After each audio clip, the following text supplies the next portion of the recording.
Hello, and welcome to our inaugural Torero Entrepreneurship Challenge. I'm so excited that you're here today, and I'm excited to be here, and I have my mask just in case that I need it. We're excited to have so many people who are family, who are friends, who are faculty, who are students, who are entrepreneurs, and maybe even entrepreneurship spies who are looking for the next great idea in this world that have joined us. And they're here because, well, one, they want to show what they're doing, and you want to see what we're doing. But there's also $45,000 that we just may give away tonight to help some of our students who are designing something incredible, who have some passion and some ideas to do something very, very exciting.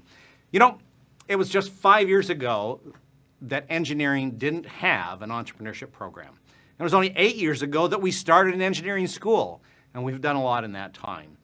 In the last 5 years, and we're going to tell you a little bit more about that, I hope later if we have time, we've gone from no entrepreneurship program to faculty who teach entrepreneurship, to a set of courses, to a keen foundation or a keen recognition of one of the universities in entrepreneurship, to awards, to donations, and to many, many students who are working in the entrepreneurship space. And we're so excited with this. It's faculty, it's students, it's community, and it's you who've been engaged in helping us do something interesting in entrepreneurship.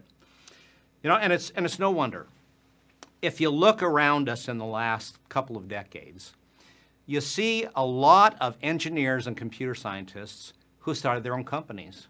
Why, if you think of Microsoft, you think of Google, you think of Twitter, some of the really, really big ones, they came out of engineering and computer science. And that didn't used to be the case.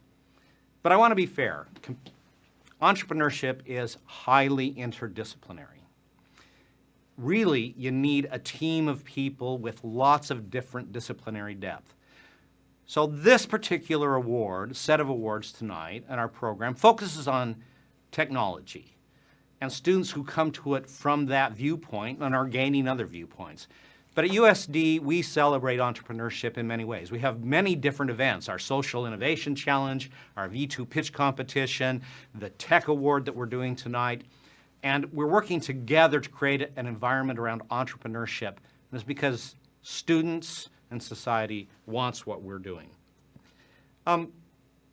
This is truly a community effort. We couldn't do this without our faculty, without mentors who have come from outside the university, who have been entrepreneurs, who care about our students and want to teach them how to do this and to be better. Tonight we're going to give two primary awards, and they come from donors who have been very gracious to us. One is the Larry Kull Endowed Student Award, and you'll hear more about that tonight. We're very happy about that. And the other is the Starpoint Award. Two awards for technical innovation that come from you, our donors. Well, thank you for making this evening possible. I hope you're as excited as I am to see what our students have to show you, to participate in that competition, and maybe even get in the Student Choice Award. Because we have some judges from Peace School, from business, who have come together. I think Julie Zimmer is here to help us create those awards and make the judging for those awards. But at this time, let me introduce to you one of our faculty in entrepreneurship, Jeff Teza. A professor who cares and who not only cares about entrepreneurship, but has done it himself and has mentored many, many companies. Jeff, please come up and take it away.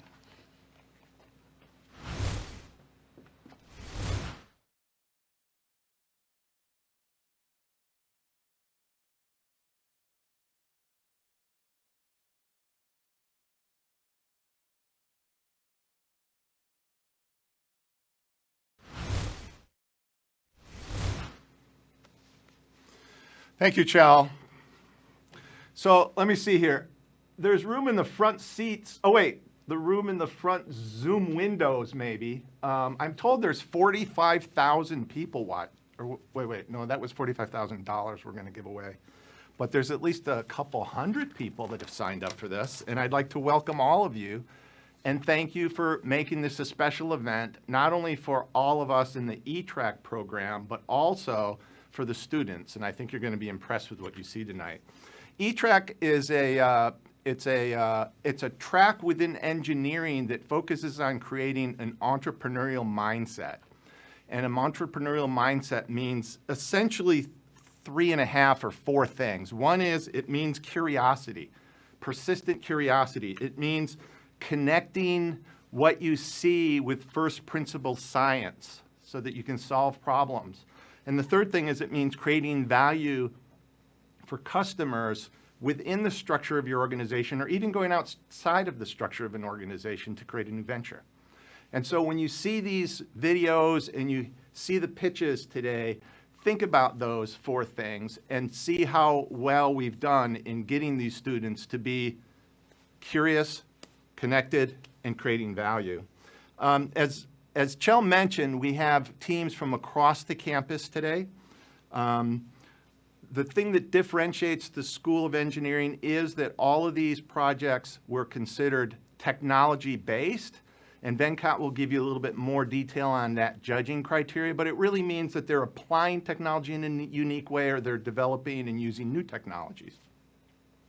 So let me tell you a little bit about how we got these 5 presentations. And by the way, I'm very blessed because I got a chance to coach almost all these teams. And so and I've got to see them from the raw idea to what you're going to see tonight.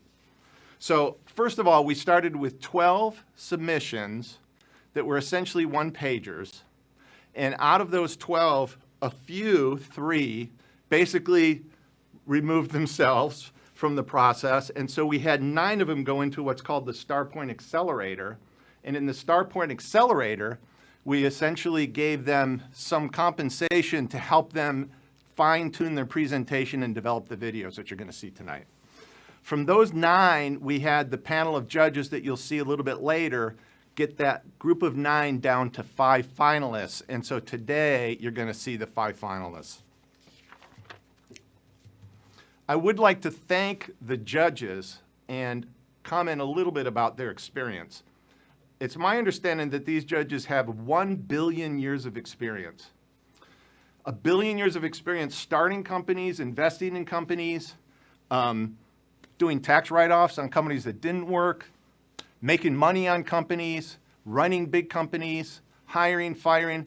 So these students are going to get a wide variety of experience that's going to look at and judge these programs. And that's really, really valuable because that's what the world's like out there when you're starting new ventures. Let me talk a little bit about the agenda for today. What we're going to do is you're going to see a 6-minute video that the students have created. And after the 6 minutes, we're going to have about 4 minutes of Q&A. And as I mentioned, there's 5 of them. After that, the judges are going to deliberate amongst those 5 and rank them. I'll basically leave and help facilitate that judging process. We'll have Chell come back and talk with Elisa Lurkis, who's the Director of Development and Alumni Relationships, a little bit more to give you better insight into the donors. And you'll get to see some videos and things about the donors that created these programs. And then while we're deliberating, we're also going to have a People's Choice Award. And so you can vote on who you think was the best, and you can use your chat box to do that. And oh, by the way, though most of you are muted, you can also encourage the ones that you like the most using the chat box. Root them on, okay? Entrepreneurs need support because it's a long and difficult journey. And so on that note, I think we're ready to get started with the videos. The first one is called Discrete Solar Technologies. And this is a team that I think if I had to rank as one of the best performing teams, this would be it. It's a large team. They locked and loaded on the different roles of the different team members as fast as I've ever seen. And they've done a very, very good job. You'll see what I mean as we run the video. Everyone, my name is Sabrina Smith, and I'm joined by Marley Collins. We are the co-founders of Discrete Solar, a design team aimed at bringing renewable energy sources anywhere you are brave enough to venture. The photos you see here are of my sister Sophia's new and improved humble abode, named Tango the Van. Tango has all the appliances a standard home would have, and best of all, these components are all powered by the sun, which is an absolute necessity when living a modern nomadic life. Sophia and Tango are members of our beachhead market, the alternative lifestyle. This includes college students, working individuals, and even families choosing to live minimally in vans, boats, RVs, and tiny homes. In fact, this market has an expected annual growth rate of 7% globally. And with over 15 million active posts relating to the alternative lifestyle on Instagram, this market is on the rise. But the major challenge faced by this community is being off the grid while still connected to a reliable power source. As Sabrina just mentioned, being off the grid is challenging for alternative lifestyleists like Sophia. These energy challenges are related to both professionally installed and do-it-yourself energy systems. Having a photovoltaic energy system professionally installed is much more expensive than your average DIY installation. The lack of customization and understanding also leads to a disconnect between the user and their energy system. DIY systems, on the other hand, are accompanied by a different set of challenges. Generators, for example, make up 90% of the alternative energy market and require unsustainable fossil fuels, not to mention they're loud and heavy. Current DIY renewable systems like solar or wind assume that the user has electrical and mechanical knowledge for installation and therefore lack safety features and take a long time for most people to install. Both types of systems take up a large amount of livable space, and we have a space-saving solution that works to solve many of their problems. The solution we created is the Discrete 200, which is a photovoltaic energy system designed to take the headache out of DIY and professional installation solar. With a 200-watt panel and up to 200 amp hours of energy storage, it is fully integrated with all the components needed for a basic energy unit, transforming a previously labor and time-intensive task into an enjoyable, quick, plug-and-play installation. And best of all, the Discrete 200 is a self-contained and externally stored system, maximizing your interior living space. So whether or not you're looking to power a small camper van with a few appliances for a weekend trip, or live in an RV full-time with a refrigerator, television, and lights, the DS200 has you covered. Discrete solar is in this amazing and emerging market known as the DIY renewable energy market. Based on alternative lifestyle statistics, I'm going to illustrate the recent surge in demand for nomadic solar solutions.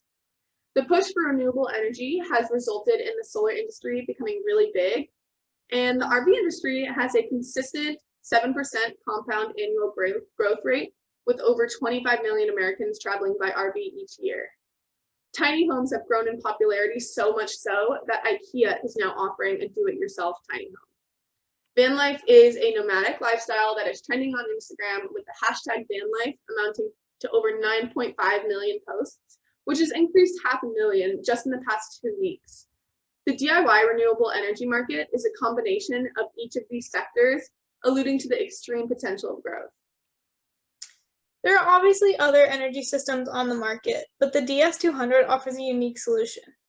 Generators are relatively affordable upfront, but in the end, cost you big time in fossil fuels. Other solar system solutions like tiny watt solar are pre-assembled but very expensive, and companies like Renogy that offer cheap DIY systems require technical installation knowledge and lack customization. The Discrete 200 integrates all components in a way that maximizes livable space. It's an affordable, reliable option designed with the alternative lifestyle community in mind. So initially, we will begin selling our system locally through word of mouth and then ship to a web-based model through our website. Eventually, we'll partner with conversion companies and dealers, and we think that the DS200 would be a great fit in stores like Costco and REI.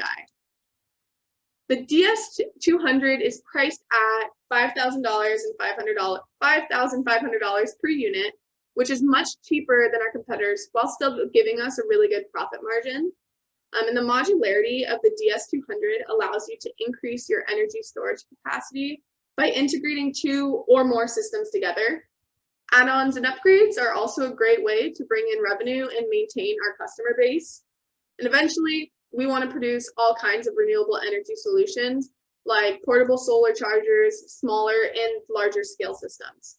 The options are endless for discrete solar. Any money we receive from this competition will be used first for patenting.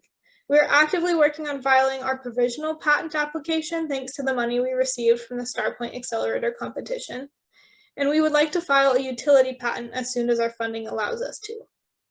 Once those patents are filed, then we would like to produce a second iteration prototype intended for beta testing and eventually marketing and sales. We want to be the #1 energy outfitter for all things tiny, mobile, and adventurous. We want to serve a large community like Sophia and her Van Tango by providing an easy, safe, and reliable DIY renewable energy option. The future is bright and we are capitalizing on that sunshine. Are you? Thank you.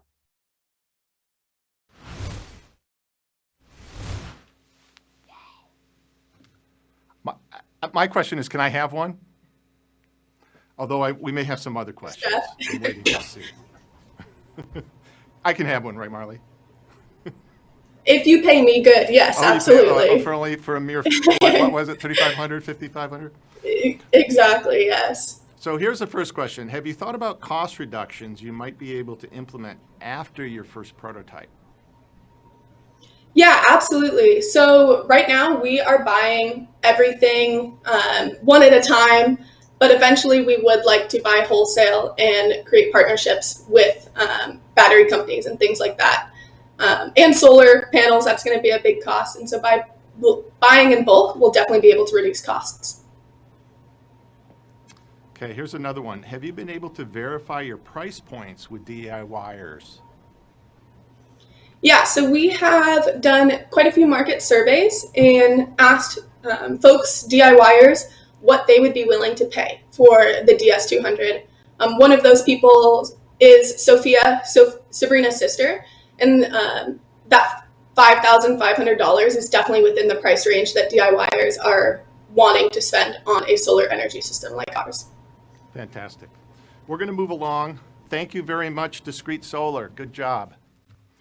Next, we have CME, and this is a team that I give the Herculean Effort Award to because this was a very small team and they nailed it, primarily because of the passion of both Benjamin and his partner Chase for the project itself.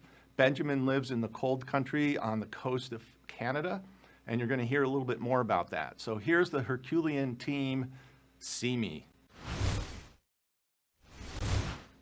Good evening, everyone. My name is Benjamin Foote. And I am Chase Minahan. And together we make up the CME Search and Rescue team. Together we are looking to tackle one of the biggest problems in one of the world's most dangerous jobs, falling overboard in the fishing industry. As a person who has lost family and seen friends lose family at sea, this is an especially personal problem we are trying to solve.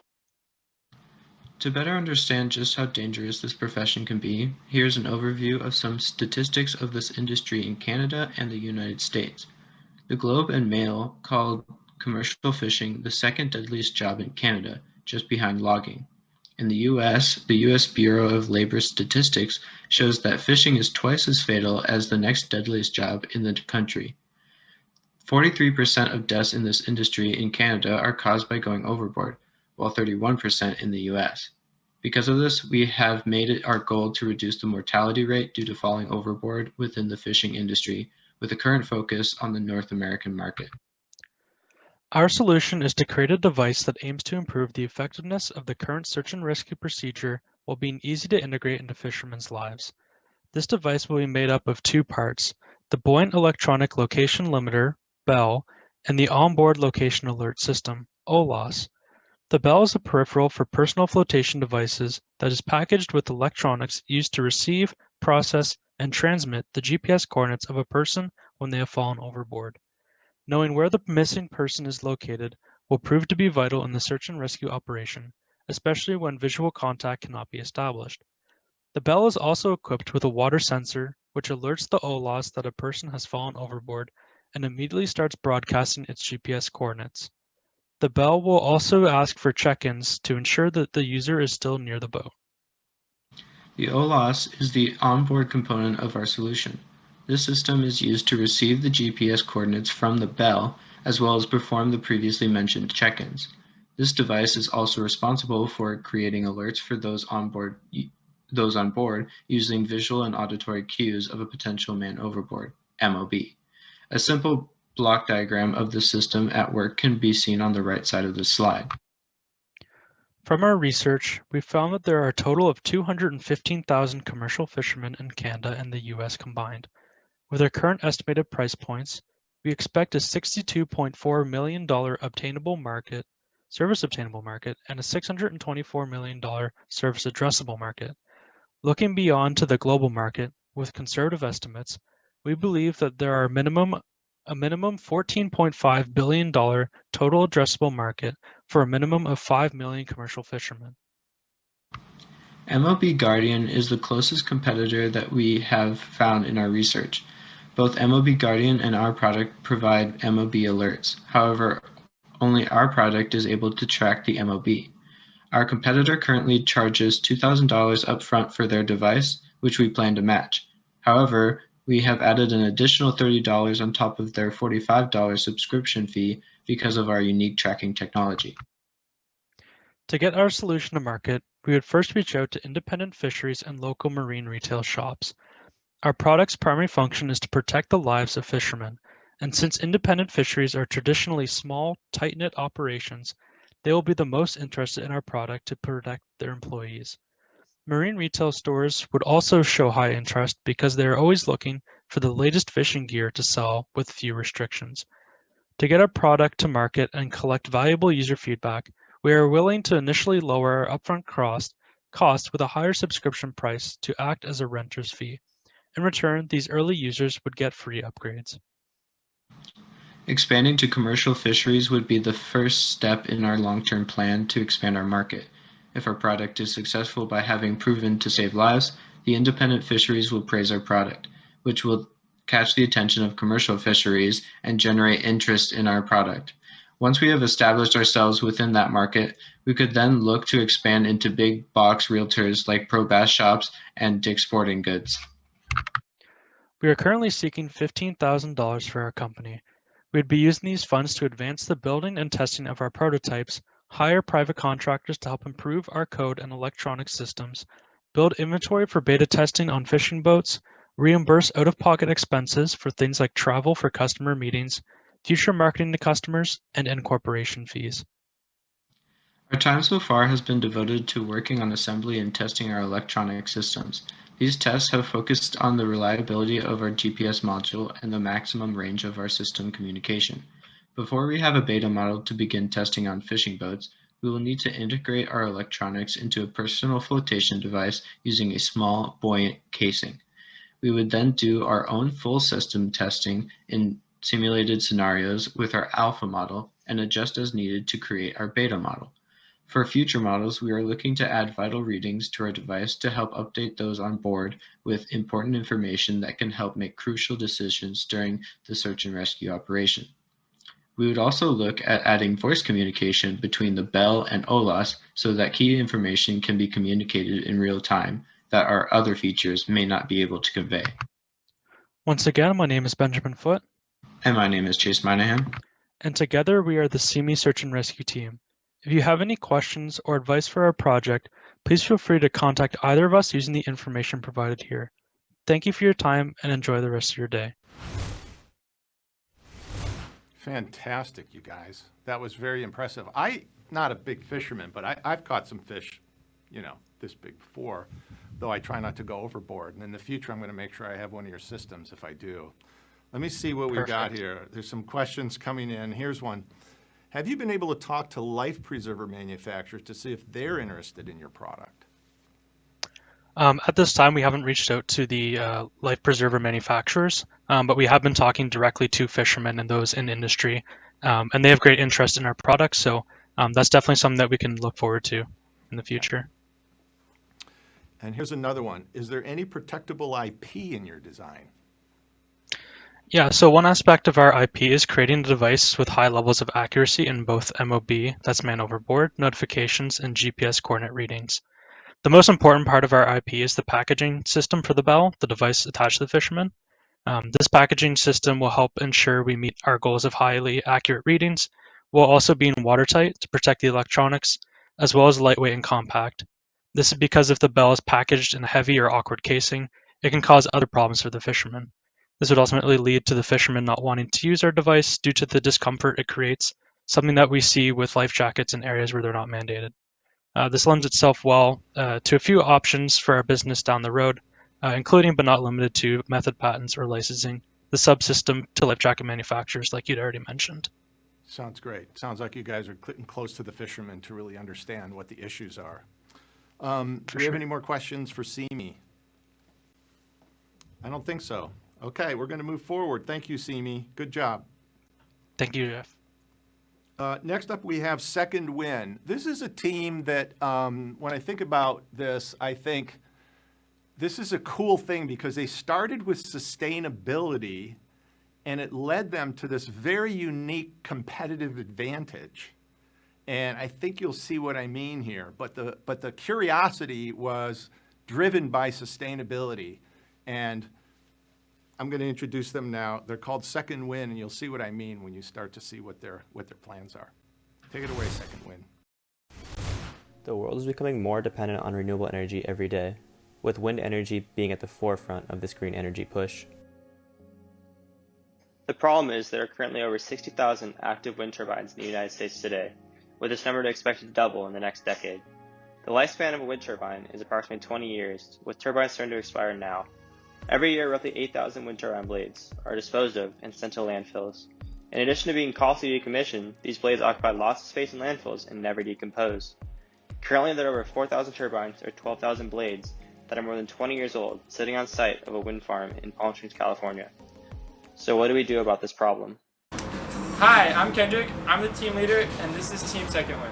Second Wind's solution is to develop a process that recycles the fiberglass material found in wind turbine blades and fabricates it into a competitive, usable product. There are 3 core elements to Second Wind. First is our free material.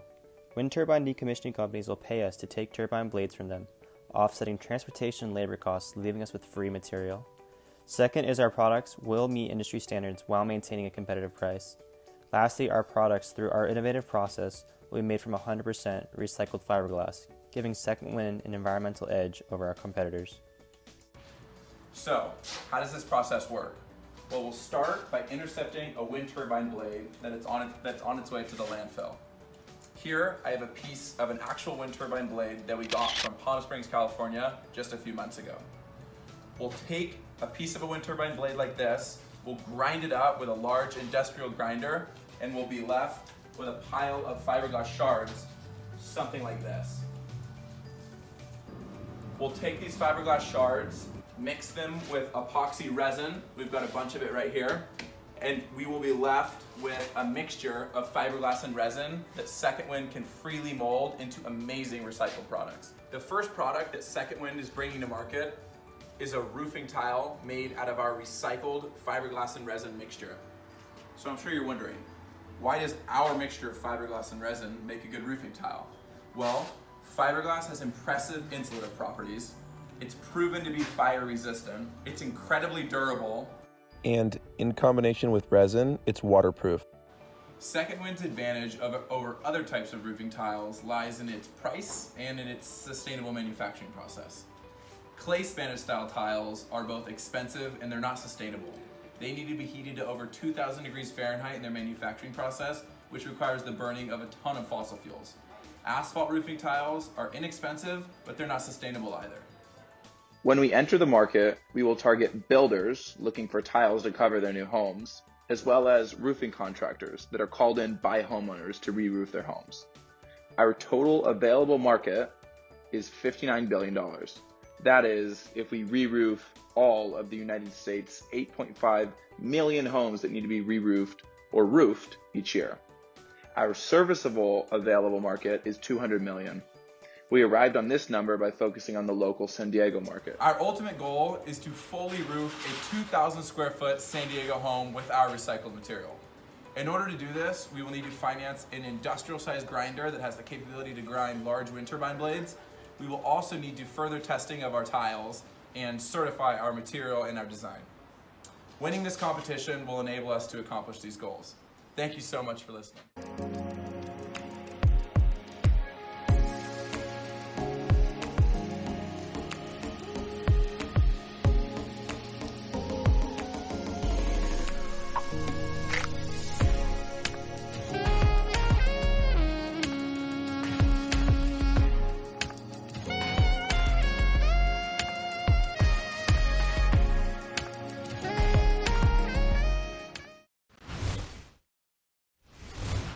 Isn't that cool? That is so, who'd have thunk it, man? Free fiberglass. They spotted it. That's the sustainability edge right there. So let's see, we got any questions coming in here? Okay, here's one for you. Do you foresee the wind blades ever running out? Like run out of wind blades, I would assume. Well, we do not see them running out in the near future. So you have blades that are being manufactured now that'll be in the trash in 20 years. So there's already blades that need to be recycled now, and then you'll have that supply for at least the next 20 years. And on top of that, Biden made wanting to manufacture a lot more wind turbine blades in the, like, have wind turbines in the sea. So there's not only a future now, but in the next decade, there's going to be a lot more energy coming from wind turbines. Okay, cool. Here's another one. Have you built a financial model to estimate how much capital you'd need to get an operation up and running? Yeah, so we've made a rough outline, and that consists of like a location that we can work with the material, and also a few equipment costs, mainly being a grinder and then some kind of vehicle to transport the grinder to on-site operations. Cool. Is there any more that you want from that question? No, that's good. I think that's it. We have to keep moving. So thank you very much, Second Wind, and we're going to move on to the next team now. Sunshine U is the next team, and what can I say about Sunshine U? All I can say is don't get in Brittany's way, because you're going to get mowed down, okay? This girl's going to make it happen. She's passionate about it. She is pulling this thing forward with sheer force of will, and you'll see what I mean when you hear about you hear about Sunshine U. Take it away, Brittany. Hi, I'm Brittany Kirk. I'm a graduate student studying social innovation here at USD. Back in 2012, I was raped overseas and my whole world crumbled overnight. I gained 60 pounds, I struggled to leave the house, and I considered suicide. Even with talk therapy and medication, I still felt alone. After missing what I needed was a sense of community, I built it by creating sunlight retreats for survivors of rape. I dreamt of a safe place where I could heal with a community, and this is where I need help scaling my solution. Sunlight U is an affordable, accessible online option in health innovation.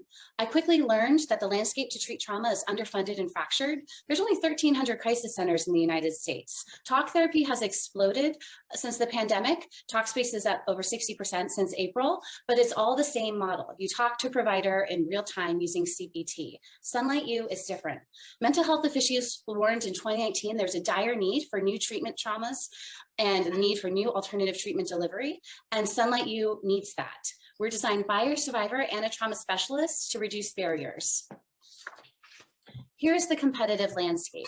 Due to a shortage of therapists, it can take 25 days to get an appointment. With Sunlight U, you can start immediately when you're ready. Over 29% of Americans have lost their health insurance and they can't afford therapy. They need more affordable options. And this is self-directed, which we've shown is really attractive to people who rather not interact or share in person. And this is designed by two survivors. This is not people telling us what we need. We're designing what we need as the actual participant.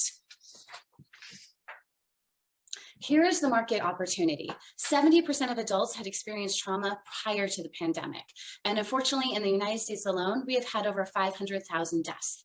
All those families are experiencing medical trauma and sudden grief and all these things where they're going to need additional support in order to heal. Since the pandemic, 45% of people have said their mental health has been affected, and crisis hotline calls are through the roof. My brother-in-law is a tech entrepreneur within professional sports, and he's helped me develop an algorithm to create a supportive user experience for the overwhelmed trauma survivor to navigate them around information and target their need in real time. I'm planning a summer launch on the LearnDash platform, and when we break even, we'll raise funds to build out the custom platform with our algorithm. And as we collect data and information, we'll build out a custom AI project to help create a nuanced, trauma-informed natural language processing project for our Circle of Support feature. So here's what this will look like. Saying you're a survivor and you're feeling triggered. You're going to come to the platform and hear exactly what Dr. G says about triggers. And you're going to upload your interactive workbook, and we're going to notice that you might need additional help. And we're going to offer you our circle of support with our therapists and social workers able to helping you address some of your issues. And let's say you're still struggling, we are going to notice that and offer you our red button feature. If you would like to be connected with a therapist in real time, we're going to connect you with Dr. Sarah, and she's going to help walk you through that issue so you can come down from your panic attack or whatever you might be feeling to resume your life. This is our subscription and license model. We're going to have a monthly and annual membership.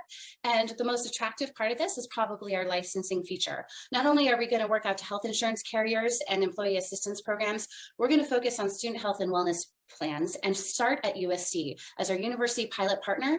And as a gratitude piece, offer free licenses to celebrate the launch. Our timeline has been aggressive, and we have completed so much ahead of schedule and under budget. We recorded over the summer. I've trademarked Sunlight U, and we already have a community of 4,500 people hungry and waiting for this service to come online. I've been able to record and break even at $30,000, and if all those just on our interest list, we will be in the black at $79,000. We have an incredible team of so many people, from online course experts to the 2 firms I've paid to date, which are women and person of color owned companies, and including Kroc alums and other USD people. And we are going to launch this summer, and we're so excited. We have great awards and momentum. The demand for affordable and accessible tools to address trauma has never been so great. Psychological trauma is hitting us on a global scale, and experts are warning a second wave of depression, anxiety, PTSD, and suicide will be occurring soon. We need tools now. I have a proven record as a resilient social entrepreneur who has created the successful program Sunlight Retreats and need to scale, and recorded the content under budget in a pandemic, and I'm 80% of the way there. But I need your help to finish the trauma workbook, our editing, and launch and market Sunlight U onto a national stage as a critical tool to help people struggling in darkness to overcome their trauma. Make an investment and help combat veterans, rape survivors, first responders, and medical personnel who are desperate for more accessible tools and help them heal. I'm Brian, and I'm a combat veteran of Iraq and Afghanistan, and I have PTSD. Sunlight U has opened my eyes to the science of trauma, and has helped me tremendously in my healing. I recommend it to any veteran who suffers from any kind of trauma.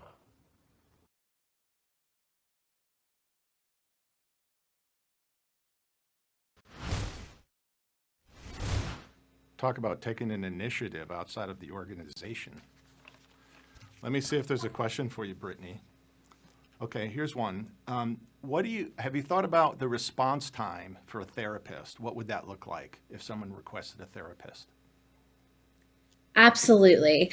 I understand that social workers are vastly underutilized, especially MSWs, which are Masters of Social Work, and we plan to start scaling with them. And if people want to pay additionally for a doctor or PhD, they can do so. There'll be different levels for payment, and then eventually we hope to automate with the AI service to create that circle of support where we mimic that natural language that expert therapists use to support their clients. So in your mind, if they request a therapist, the request would go to the therapist and they'd be responsible for that time, closing the loop? So we will connect them automatically through our red button feature, and they can choose their pricing model if they would like to speak to a doctor, a social worker, or another mental health expert. So there'll be different pricing models, and we'll get a sense of that up front in their intake questionnaire on what they're looking for to make sure they're matched and ready to go. Okay, cool. You might have already answered this one. The question was, do you have any cost analysis with and without the therapists involved? And it sounds like you've kind of answered that because it's up to the particular client or patient to choose between the different options that you had. Here's another one. Go ahead. I do have 3 therapists that are ready to go out the door from the launch that I work with through Sunlight and through my previous work. So they are going to be coming on as a volunteer basis and a part owner, and we are going to scale from there. And they have their different networks of mental health resources as well. Perfect. So the cost would be about $25 an hour. I'm sorry, I didn't get to the point. Okay, cool. What was that last question? Was there another one? Yeah, you have a clear therapeutic science behind the product. Have you talked to any healthcare professionals to help sort of test and provide testimonials in your marketing efforts? Absolutely. We do have some of the Global Social Innovation Challenge judges and mentors who are mental health professionals who have given great testimonials that I plan to include. Dr. Shiva Guide, who is our gun violence survivor and lead on this project, she's part of only 5% of board certified mental health therapists in the United States. So we have this whole other market, as well as another board member who is an active duty servicewoman and mental health provider at Balboa Naval Medical Center, San Diego. So yes, we do have quite a roster of support. Sounds great. Okay, Brittany, we're going to move on. Last but not least, we have Womenly. And what can I say about Womenly? Viviana, I think if you need somebody to spot opportunity a million miles away or a country away, this is the girl for you. She can spot an opportunity that's under everybody's nose that nobody else sees. And so you're going to hear about that now with Womenly. Take it away, you two. Womenly is the first online platform which revolutionizes trade and commerce among women-owned micro and small businesses through technological tools for community-driven growth. There are 60 million women workers in Mexico who generate 37% of the gross domestic product. However, they get significantly less paid than men for equivalent jobs. By closing this gender gap, the country would be able to see a dramatic increase in the GDP. During the last year, millions of women lost their jobs due to COVID and started their own businesses. However, only 25% of these startups will survive more than 2 years of operations due to the lack of education and access to technology. These small and medium enterprises generate between 5 to 10 sales transactions per week, meaning a potential of 50 million sales transactions per month. Womenly provides a holistic solution for the entrepreneurial woman. It is an all-in-one platform to support and grow every woman-owned micro-business in Mexico and beyond. This is Womenly. Running your own business from scratch in this digital economy can be difficult. What if you had a platform which offers online payment processing, helps your business gain the exposure it needs along with a community of trusted professionals and training to help you grow your business? You are unstoppable now, but with the right tools, you can be invincible. Womenly, an all-in-one solution for the entrepreneur woman. Now you can 1. Showcase your products at Womenly Mall, organized by categories, tags, location, rating, reviews. 2. Connect your social media accounts to display your products and services or even chat with potential customers online. 3. Make transactions through our simple online payment platform to receive online payments from any client. You can even buy from other women and send payments directly. There's more. Join Womanpreneur to help you channelize your knowledge and skills to make the right decisions to grow your business. As simple as this, as productive as this. All your digital tools in one platform. Together, we do better. By leveraging the economic flow within Womenly, we create a sustainable business model to support all women regardless of their social class, background, or the size of their enterprise. This is a female-powered economy. Successful women entrepreneurs worldwide had to pave their path through the thick and thin, which was more than just challenging. Until now, be a part of the female-powered economy with Womenly. Our social learning program, Womanpreneur, will coach you to harness your knowledge and make better decisions. Get greater visibility of your business, resulting in increased sales, revenue, and profits. With the profits, we develop better tools and fund social causes to help women reach economic independence. With Womenly, together we grow, together we do better. Our business model and revenue stream is through our subscriptions, by which our users could access to partial or full benefits of our platform. We leverage word of mouth and recommendation as our main source of users, reinforcing our sense of community and network. For this, we formulated our referral and loyalty program, which allows our users to accumulate points just by inviting new ones and maintaining them active in Womenly. These points are redeemable for add-ons for her business, such as private coaching sessions or simply as cashback. There are several competitors in Mexico. One of the biggest ones is PayPal, but still they are 100% focused in payment processing only, with no added values. Our goal is to duplicate our business in Mexico by year 2 of operations, reaching at least 10,000 users, and 22% of our entry market by 2024, meaning 20,000 active users. Womenly business model is totally scalable and will be available in the near future in the US and other Spanish-speaking countries. Supporting equality and empowerment for all women is a fundamental human right and a necessary foundation for a peaceful, prosperous, and sustainable world. Creating these opportunities for women throughout Mexico and the world will allow women to reach full potential, regardless of where we come from, our profession, or our social status.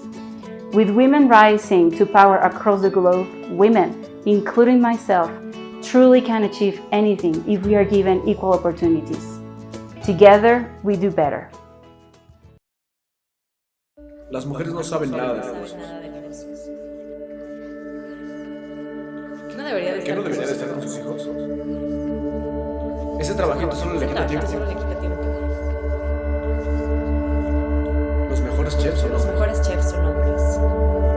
Mejor que invierta su tiempo. Mejor que invierta su tiempo en ir al gym. Las mujeres no saben que invierta su tiempo. Ese trabajito es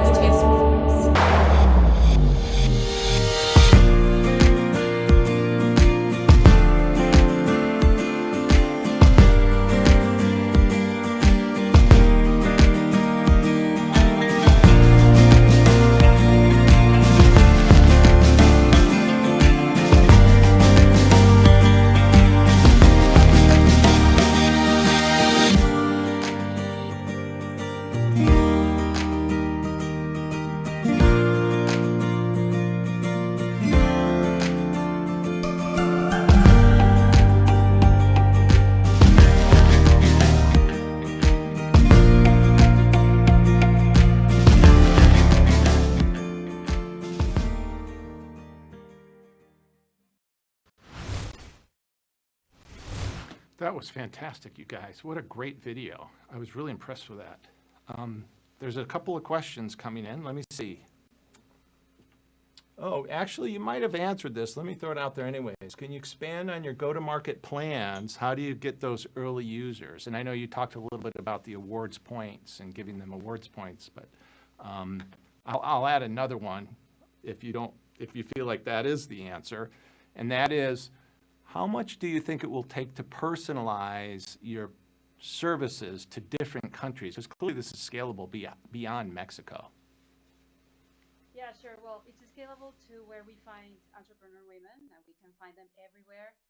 Also, our partner in terms of payment processing has operations worldwide. So for us, it could be feasible to bring women to every place in the world where an entrepreneur woman needs this first hand or this right hand to kickstart their businesses. How can we do this? Our business model right now in Mexico, actually, we're starting a first program this April 21st with 100 recruited users.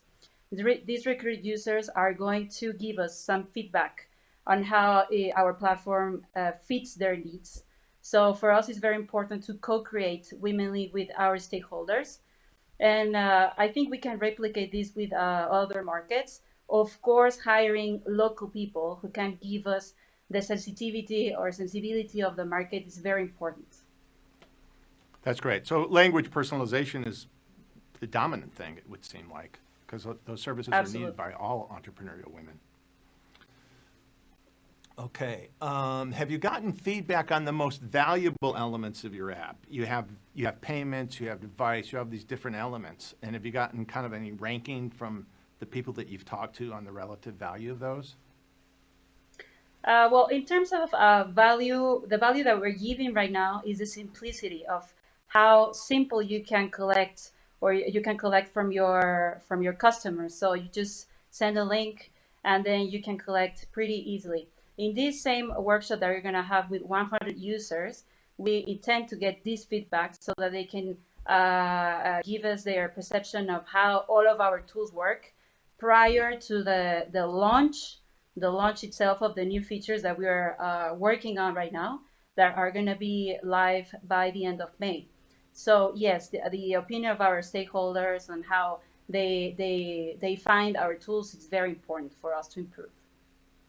Fantastic. Thank you very much, Womenly.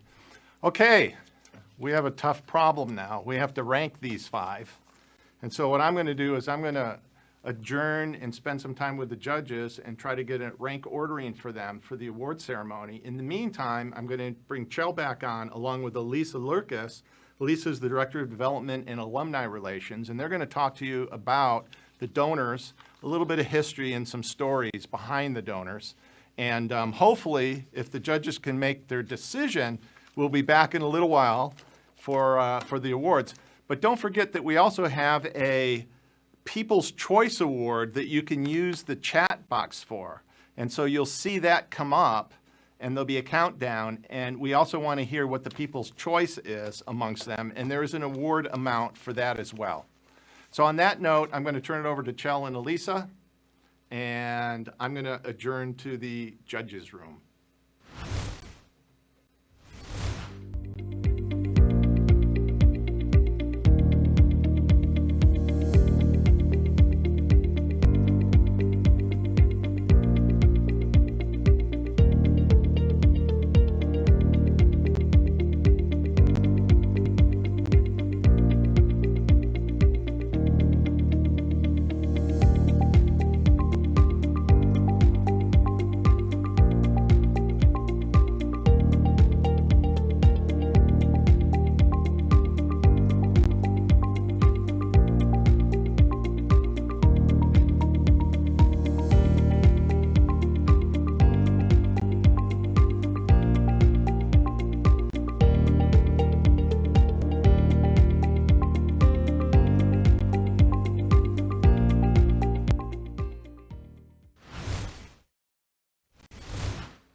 Hi everybody, I'm Elisa Lurkis. I'm the Director of Development and Alumni Relations for the Shiley-Marcos School of Engineering, and you already know my boss, the Dean. I just want to let you know we're both vaccinated, but we're wearing the masks anyway, so don't be worried that we're not properly socially distanced. And I hate these masks. I'll tell you that. I hope you can hear me through this mask. And it fogs up my glasses, but you've all had to experience the same thing. So we're going to practice using our masks and articulating and pronunciating. Well, thank you, Jeff. Jeff and the 8 judges have an incredible task to do. Yes, they do. Those are incredible ideas. Those students have been working so hard. But we thought that while they're deliberating, we would tell you a little bit about some of the donors behind the 2 tech awards that we're going to be giving out tonight. Do you remember before we had an engineering and an entrepreneurship program? Yeah, it was about 5 years ago, wasn't it? Yes, it was. Yeah, I remember before we had one. I remember the beginning of the whole school. I even remember hiring you. I remember it too. Yeah. She called me up. Okay, we don't need to go into All right, we won't talk about hiring you. But that was a good day.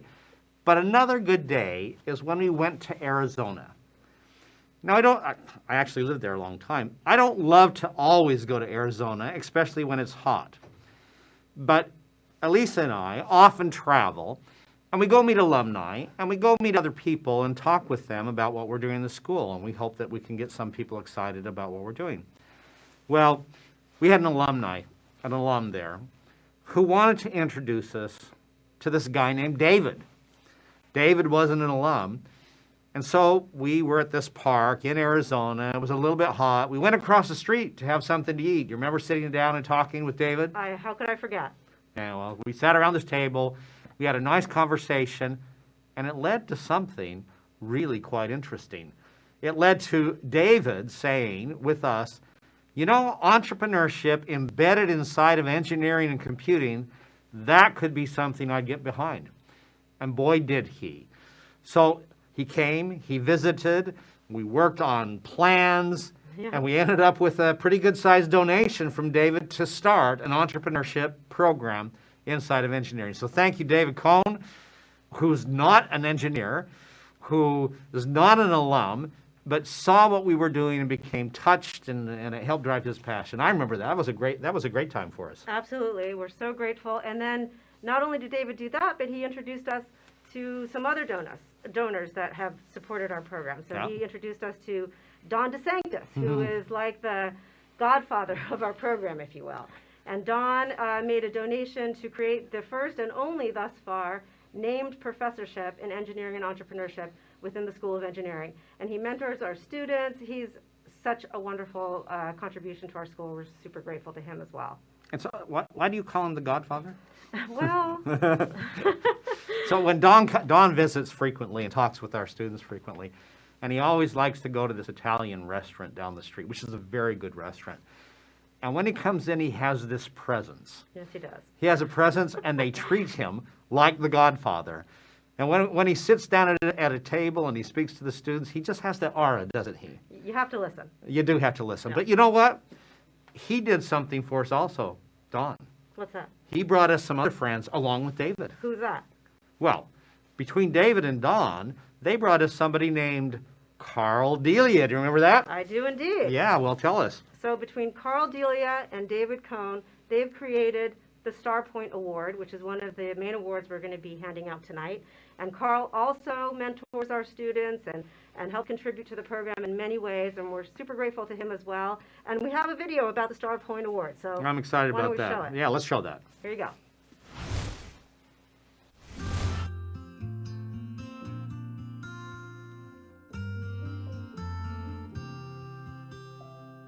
Starpoint Award, as you know, is one of the two major awards in a competition that is being launched by the School of Engineering in 2021. It has a rich history that goes back all the way to the beginning of the entrepreneurship program in the School of Engineering way back in 2017. So thanks to a donation by one of our founding donors, David Cohn, we were able to establish a program initially called Renaissance Initiative and then subsequently called Etrack Initiative. And the purpose of that program was to find a space and a program for our engineering students to explore their ideas and see if they can create value in the market through launched startups. In 2019, the Renaissance Initiative evolved into the Etrack Initiative, further representing a more robust entrepreneurship program within the Shiley-Marcos School of Engineering. It was then that I brought in Carl Delia and I to establish the Starpoint Award.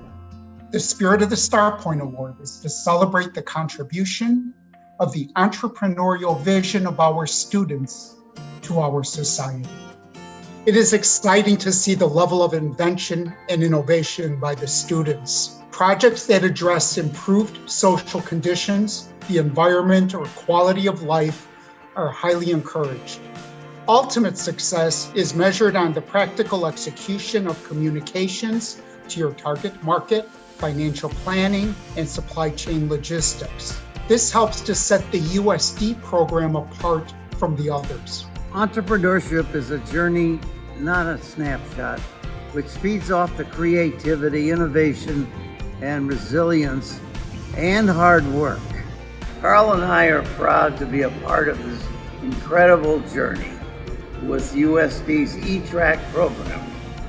Congratulations to all involved. What a strong platform that we have thanks to the gift from David Cohn and Carl Delia.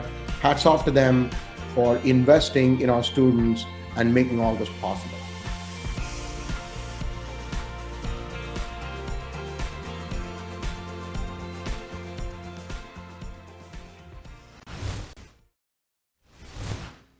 That was great. You know, if we only had the Starpoint Award for entrepreneurship inside of engineering computing, that would be great, wouldn't it? It would, but that's not the case. No, it's not. I think we have another incredible award that we give out to our students. We do indeed. Well, what is that? Can you tell me? Well, let me tell you, let me go back a little. All right, So the story. It was summer of 2019. Yeah? And I got a phone call from somebody named Randy Vosti, who I had never met before. and he told me he was a retired employee from SAIC, and he and his family and his friends wanted to create some kind of a program in honor of a man named Larry Kull, who had worked for many years as the COO and president of SAIC. And he had passed away at the end of 2018. And that's a local company, right? SAIC. That's here in San Diego. Yes, has a big presence here and has had so for several decades. And that was like an owner, like it was an employee-owner Employee company. owned, yeah. Yeah, really. so we've been to visit SAIC and some of the people there. It's a great company. So, do you know what happened next? No, I don't know. Can you tell me what happened next? I can't. Well, actually, to let you know, I do know what happens next. But Elisa's so excited to tell you what happened next because she had so much to do with it. Why don't you tell us what happened next? Well, so this man, Randy, said that between he and his friends and Larry's family, that they thought they could raise a substantial amount of funding for what we created, which is now called the Larry Kull Endowed Student Award in Engineering and Entrepreneurship. So, of course, I don't get phone calls like that every day. I was excited, but I also thought, well, we'll wait and see. Yeah, because that word substantial, that can mean a lot of things. And by the way, deans and development directors get really excited with that word substantial. But substantial could mean this, and it can mean this, and it can mean this. So I want to know more, Elisa, about what this word substantial meant and what really happened with this. Can you tell me? Well, so it's basically like money started falling from the sky. Every day I got a check from somebody whom I'd never met who wanted to support this Larry Kull fund. It was like Christmas every day. I'm telling you, it was the most extraordinary fundraising experience I've ever had. But that's Christmas for our students because it went to support entrepreneurship for our students in the name of Larry Kull, right? Yes, indeed. Okay, so now I'm getting curious. You get these checks falling from the sky. They don't fall in my bedroom, by the way. I wake up in the morning, there's never any checks there, but you are so lucky with this. So now I got to know, if you took all those checks and you scooped them all up, how much did we actually get in this Larry Kull Award? Can you tell me? So when all was said and done, we were able to raise over $400,000 in this Endowed Award. And that means that we spin off the interest every year and we can make an award in Larry Kull's name every single year. Wow, so we got to thank everybody who did this. Amazing. There are a lot of universities. Engineering is very young at the University of San Diego. We're a small university. $400,000 in my book is substantial.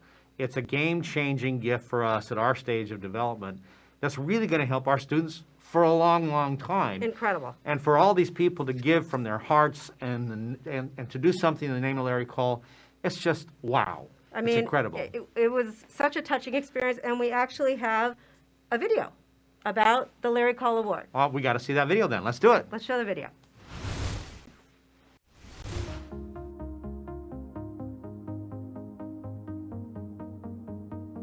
Hi, I'm Shel Roberts, Dean of the Shiley-Marcos School of Engineering, and I'm excited to tell you that over the past year, we have raised about $400,000 to endow the Larry Kull Award for a student in engineering and entrepreneurship. It is our great pleasure to share with you the inspiring story of Larry Kull and how the donation from his friends and colleagues will enable students and a student team to create an enterprise into the future that makes impact in the name of Larry Kull. Dr. Lorenz Kull, or Larry Kull as he was known to everyone, led San Diego-based Science Applications International Corporation as its president and its chief operating officer from the 1980s into the 1990s. A practical engineering sense derived from his early enlisted service in the US Navy always informed his technical brilliance as a physicist. Moreover, he was an astute businessman. Never tried to put something over on a guy from South Chicago.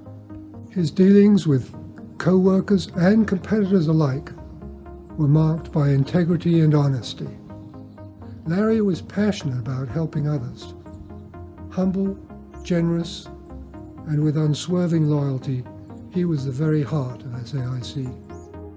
Larry was such an extraordinary man and positively affected so many of those around him.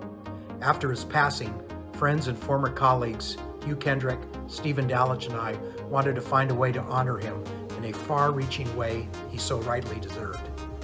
USD's Etrack program grabbed our attention. USD had the right combination. It is a smaller university where an award like this wouldn't get lost in the shuffle. And USD represents the kind of values that Larry would have embraced. We are so grateful for the generosity of Larry Kull's family and friends for helping make our students' dreams possible.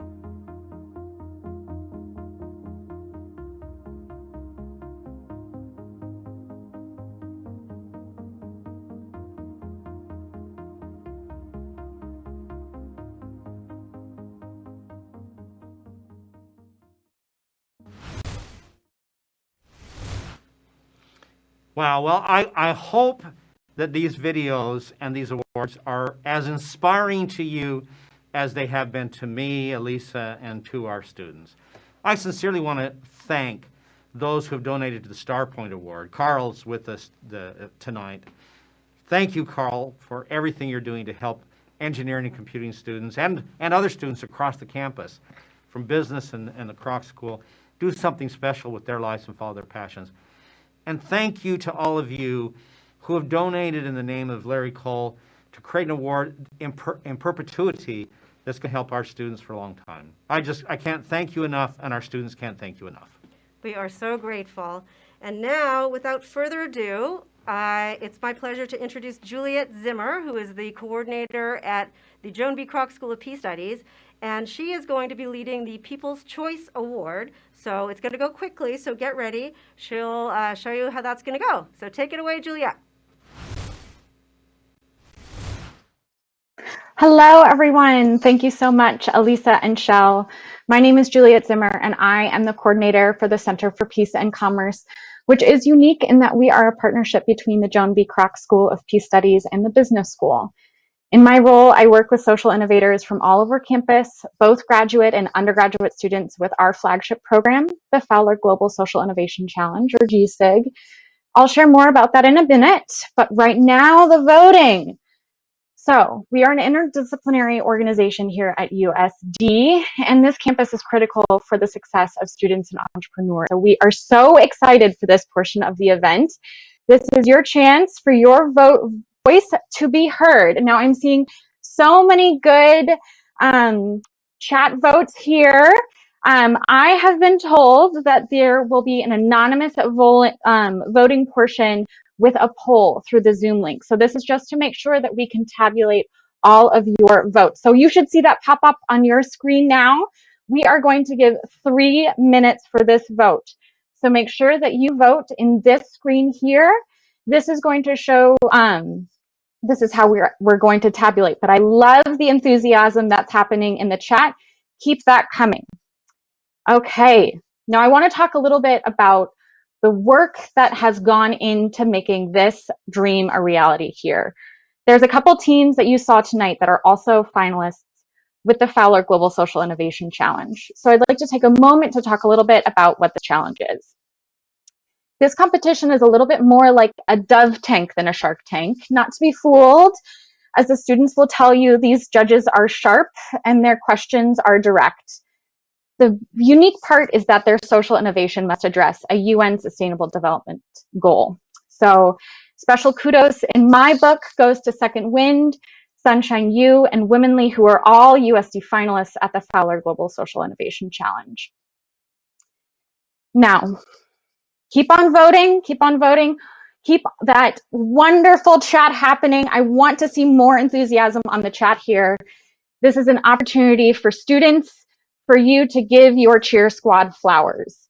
I would love to see the kudos for your mentors and professors. We know that it took so much work and effort to get to this moment. And we also know that your passions, your tenacity, your grit did not come overnight. It was not born in one semester. So special kudos goes to your cheer squad at home, to those mamas and papas, to the partners who are watching. Thank you so much for fostering the students that we have here today. Students, we are so, so proud of you. Ooh, I see a couple shout outs for professors. Keep that coming. I love seeing that. We have 1 more minute. Did you get your poll in? Keep them coming. Keep them coming. I'd also like to to thank the visionaries who brought this event to life. Thank you so much to the incredible philanthropists, to my wonderful colleagues who work so hard behind the scenes. This has been such a wonderful event. Okay, 46 seconds. Do you have your vote in? Do you have your vote in? Keep coming with those wonderful kudos and flowers in the chat box too. I love to see it. Professor Teza, he's number one. He is a wonderful man. We have had him as a mentor for the Fowler GSIC program. Keep coming with those kudos. We'd love to see it. Okay, 20 more seconds. 20 more seconds to find out who the winners will be. I want to give one final congratulations to the students. It took on average 10 to 12 hours a week for students to submit their proposals for not only this challenge, but for the challenge that I run at the Center for Peace and Commerce. We see and we know the work that you've put into it. So congratulations for the work so far.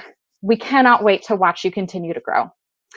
Okay, so I must turn it back over to the studio where Venkat Chakri is one of the Etrack co-faculty leads, will announce our 2021 Torero Entrepreneurship Challenge winners. Take it away, Venkat.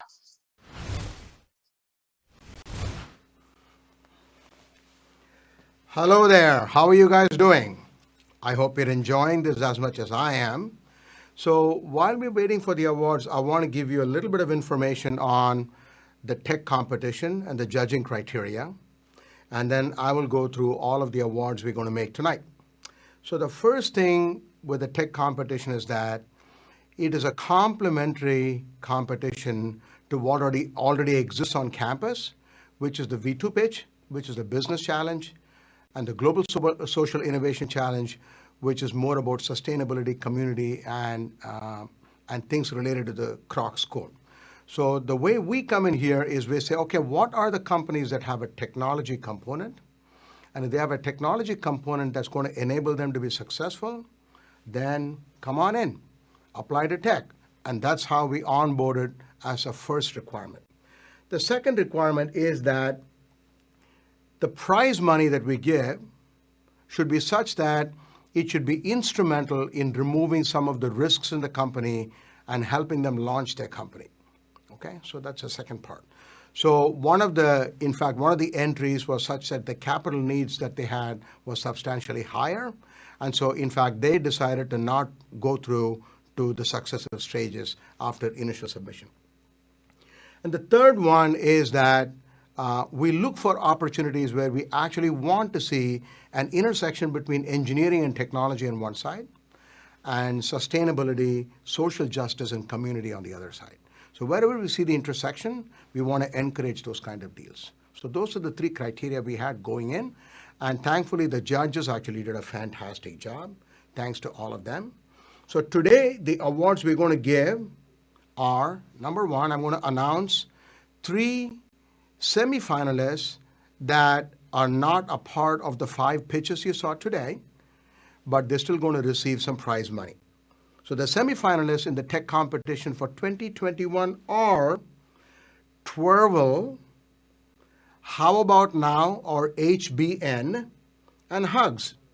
Each one of them made an impact on the judges, and each one of them will receive a prize of $1,000. So please start clapping right now, and I want to hear your claps through the Zoom session. Then what we're going to award based on what's happened today are 2 gold awards, the Larry Kull Gold Award, the Starpoint Gold Award, 2 silver awards, Larry Kull and Starpoint, a Best Emerging Company, and of course what you guys just voted for, because you've spoken, the People's Choice Award. So I'm going to start with the last one first and recognize all the contribution of the entire set of people here. We have close to 175 people here, and what a great gathering despite COVID. And the People's Choice Award of 2021 goes to Discrete Solar Technology. Yeah, Molly, dance. Dance. Congratulations to you. That's a fantastic Thank you achievement for you guys. guys. You were the People's Choice Award of 2021. Moving on from there, the best emerging company of 2021 is Womenly. Kudos to you guys. Fantastic job. You took a lot of inputs from a lot of mentors around you and you made it work. And it was just a fantastic video and shows your commitment to this cause that's going to help not just entrepreneurs in Mexico, but in many other developing regions of the world. Great job. Now we come to the Starpoint Silver Award. For 2021, the Starpoint Silver Award goes to Second Wind. Great job, Kendrick. Great job, Trevor, Kevin, Soraya, Brady, and Alice. Fantastic job. I'm very proud of you guys. And I will thank you personally, each one of you, when I see you in class.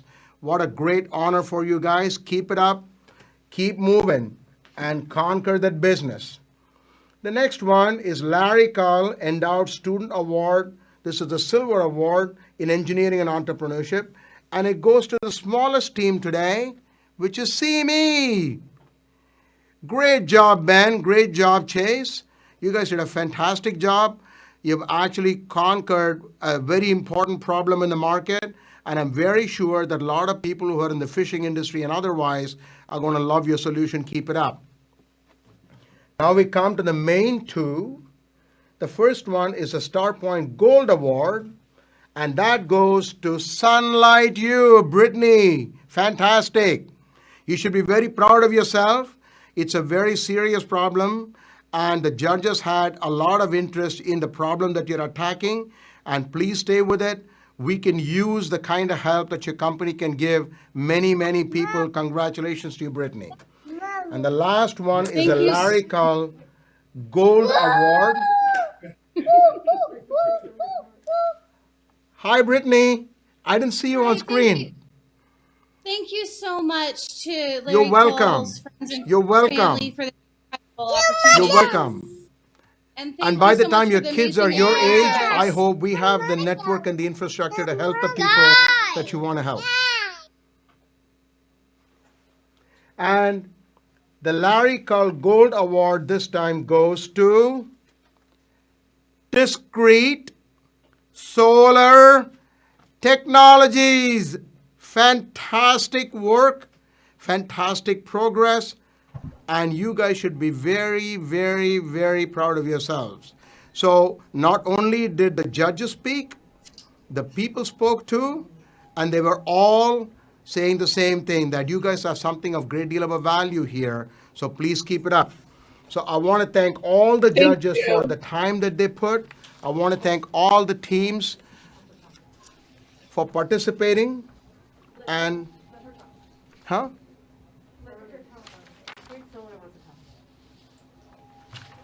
Marley wants to talk.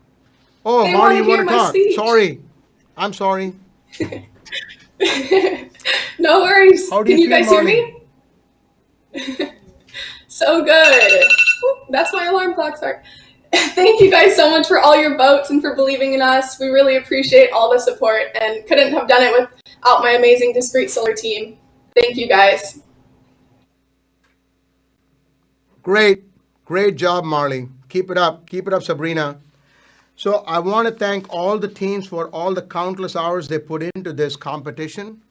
I want to thank all the judges for all the work that they did.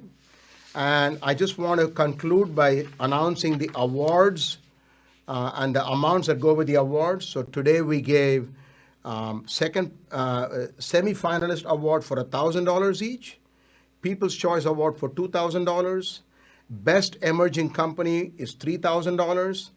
The two silver awards were $6,000 each, and the two gold awards were $12,000 each. So fantastic job, all of you. Thank you guys for making this a success. I just want to make a couple of announcements, and then we are all waiting for our dinners. So I hope that I can let you go. We have the V2 pitch, and actually two of the judges that we had today are actually closely affiliated with this competition. We have the V2 pitch on May 5th. Please track that and please compete in that. That's another major competition on campus. Before that, we have the Fowler Global Social Innovation Challenge on April 28th. Please compete in that too. All of you guys should take every opportunity to get feedback on your startups. And we're going to have two things come up this semester. One is an announcement for our next Ignite Innovation Speaker Series. And the last one is for the next year's crowd, we'll have brainstorming sessions announced. So with that, I want to say thank you to everybody and apologize for all the mess ups I made in announcing things. And I look forward to the day when we can all do it together and we can all be together and we can see each other without masks. It's wonderful, guys, spending the evening with you. Thank you so much.